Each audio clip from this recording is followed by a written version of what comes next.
අදත් ඔයාලව ගොඩක් ආදරෙන් මගේ channel එකට පිළිගන්නවා. අද ඔන්න අරන් ආවේ ගෙදර ඉතුරු වුණු බත් වලින් හදා ගන්න පුළුවන් රසම රස රයිස් එකක්. මේක හරිම රසයි. පොඩි වෙලාවයි යන්නේ මේ රයිස් එක හදා ගන්න. මේ වගේ හදපු මං රයිස් වර්ග වගේක් තියෙනවා husband lunch box videos වල දාලා මගේ short video වල. ඔයාලට ඒවත් බලන්න පුළුවන්. මෙන්න මේ දේවල් තමයි මේ recipe එකට අවශ්‍ය වෙන්නේ. එහෙනම් දැන් අපි ගෙදර ඉතුරු වුණ බත් වලින් මේ රස බත් එක හදන්න පටන් ගමු. මුලින්ම භාජනයක් ලිපෙන් තියලා මම ඒකට බටර් ටිකක් දාගත්තා. බටර් ටික රත් වීගෙන එද්දි මම මේකට එකතු කර ගන්නවා තලාගත්ත ඉඟුරුයි සුදුලූණුයි. ඉඟුරුයි සුදුලූණුයි තලාගද්දි සුදුලූණු එක පොත්ත පිටින්ම තලාගෙන එකතු කරගන්න. දැන් ඉඟුරුයි සුදුලූණුයි එක දාලා මේ වගේ හොඳට කලවම් කරගන්නවා. දැන් පොඩියට කපාගත්ත ලූණු ටික එකතු කරලා හොඳට මේක කලවම් කරගන්නවා.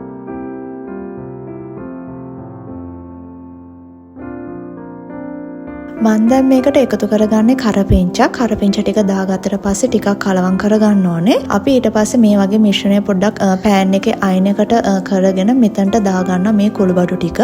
මේ දාගන්න කුළුබඩු ඔයාලගේ රස අනුව අඩු වැඩි කරගන්න පුළුවන්.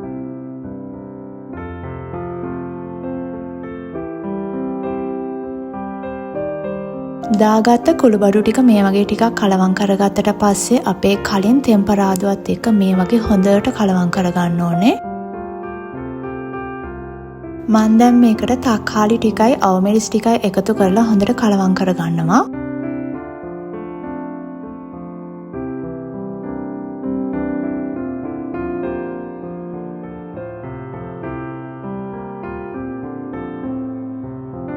දැන් මේකට බිත්තර දෙක එකතු කරගන්න ඕනේ. බිත්තර දෙක එකතු කරගත්තට පස්සේ මම මේකට ඒ ගමම්ම බත් ටික තමයි එකතු කරගන්නේ. බත් ටික එකතු කරගත්තට පස්සේ මේක හොඳට අපි කලවම් කරගන්න ඕනේ.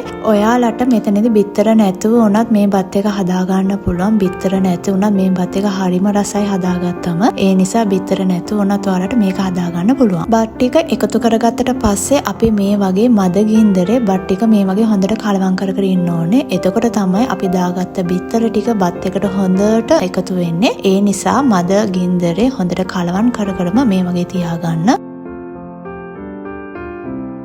මම දැන් මේකට සෝයා සෝස් ටිකක් තමයි එකතු කරගන්නේ. සෝයා සෝස් ටික දාලා මම මේක හොඳට කලවම් කරගන්නවා.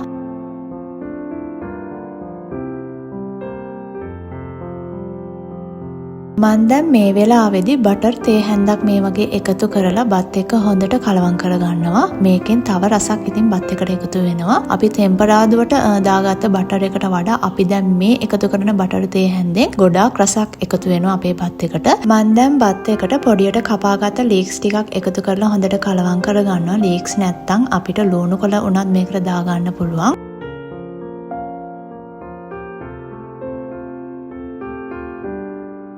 ඔන්න දැන් අපේ බත් එක හදාගෙන ඉවරයි. දැන් මේක මේ වගේ මන් ලිපෙන් අයින් කරගන්නවා. මේ තියෙන්නේ ගෙදර ඉතුරු වුණු බත් වලින් හදාගත්ත රසම රස බත් එක. අපිට මේ බත් එක හොදි වර්ග නැතුව උනත් කන්න පුළුවන්. හරිම රසයි. ගෙදර ඉතුරු වෙලා තියෙන බත් වලින් හදාගත්ත මේ රසම රස බත් එක හදාගන්න යන්නේ හරිම පොඩි වෙලාවයි. මේ රෙසිපි එකත් අනිවාර්යෙන් ඔයාලා try කරන්න. ලන්ච් බොක්ස් වලටත් ගොඩාක් ගැලපෙන රෙසිපි එකක් තමයි මේ බත් රෙසිපි එක. එහෙනම් අද මගේ වීඩියෝ එක බලපු ඔයාලා හැමෝටම ගොඩක් ස්තුතියි. ඉක්මනින්ම තවත් වීඩියෝ එකක් අරන් එන්නම්. එතකන් ඔයාලා හැමෝටම සුබ දවසක්.